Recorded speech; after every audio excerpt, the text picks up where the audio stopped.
Hi, my name is Aryn Eldridge. I'm a senior here at FSU. I'm studying psychology as well as family and child sciences, so double major.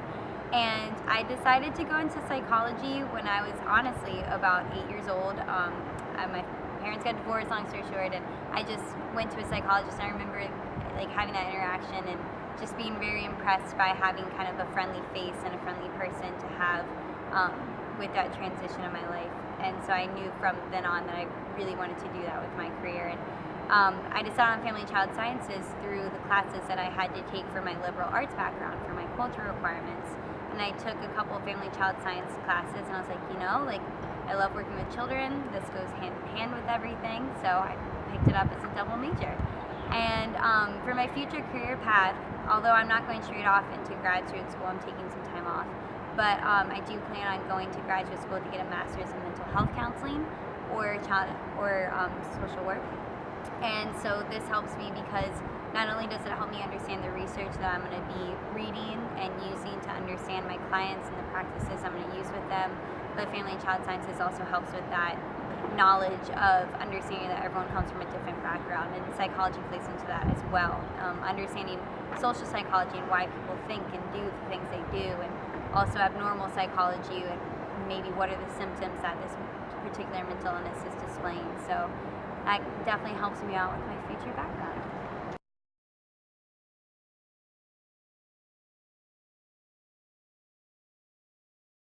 Once I graduate, I'm taking about 2 years off, and I decided to take 2 years off because I know for certain that I want to go off to graduate school. I'm not sure where I want to go, but I know I want to get a master's in either mental health counseling or social work. But like I said, I'm not sure where I want to be in America yet, so I wanted to take a year off and kind of do something outside of my comfort zone. So I am actually in the process of applying to teach English for a year in South Korea, and I actually just found out that I passed the interview section, so I'm about 98% there. So I'll be doing that for a year, and then I would love to do AmeriCorps for a year, and while I'm doing AmeriCorps, look into graduate school programs and apply to do a master's in either mental health counseling or social work.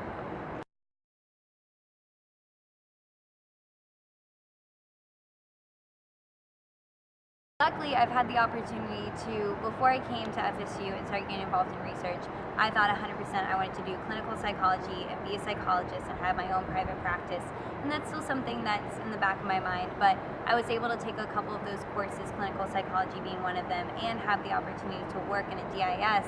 And although I love the research I'm doing and I love the opportunities I have, I realized that it's just not something that I would want to do for the rest of my life. And I think it's valuable towards what I want to do, but it's just not something that I would like to spend all of my time doing.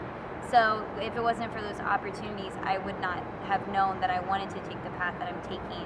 And so just getting involved and being able to take those classes and having a class somewhat like abnormal psychology or social psychology, where what I was being taught just made so much sense to me and kind of kept that passion of why I wanted to get involved in psychology, kept it alive. I just think people are so interesting. So having all these classes and these opportunities to get involved has really helped me shape and reiterate the fact that I want to work with people for the rest of my life, and I would love to work with them in the sense of taking the knowledge and the research that's done through the psychology research programs and taking that and applying it to individuals' daily lives.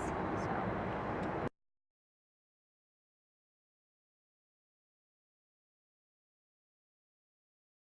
I think what made me most competitive for my particular application for the South Korea program, what the application process was basically a paper application, and they would have loved if I had teaching English experience.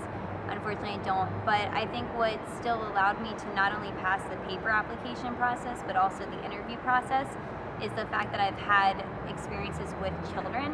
And honestly, I think the major focal point was I have not taught English in a professional setting, but I've taught social skill behaviors as a summer camp counselor for children with ADHD and conduct disorders down in Miami at FIU, Florida International University.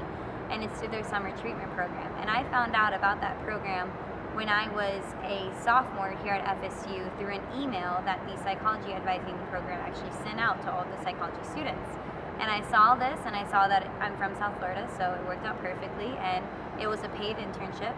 and I applied to do it, and I thankfully got that. And I'm actually planning on doing that for the summer before I go to South Korea. And so this will be my third summer returning to them and working with them. And being able to say that I've dealt with difficult kids, shy kids, I've had to teach them social skills, sports skills, and in very, very organized and specific ways, because it was also federal studies were going on, so we had to be very reliable with one another in the counselor sense. So being able to have that in my background, I think, made me very competitive because I've worked with kids for so long and in a very professional setting.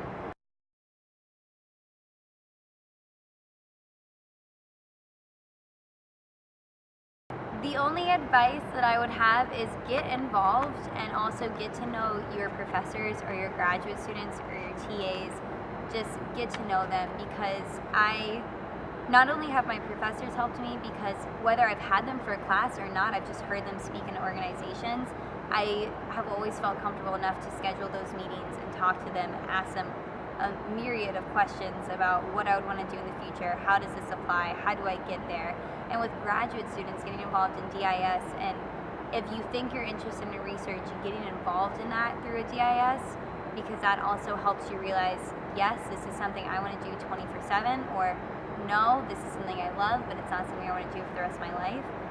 Having that opportunity at your hands is wonderful, so taking advantage of that and getting to know your graduate students while you're doing that, because I can't even tell you how many times I've talked to my graduate students about freaking out about future plans, and they've just helped me kind of refocus what I'm interested in and how to get to where I want to go, because they just went through that process. So that was like fresh eyes, and it was really helpful. So not being afraid to go up to your teachers and participate in class, be the one person who talks, the professors will remember that. And so I just get involved, whether organizations or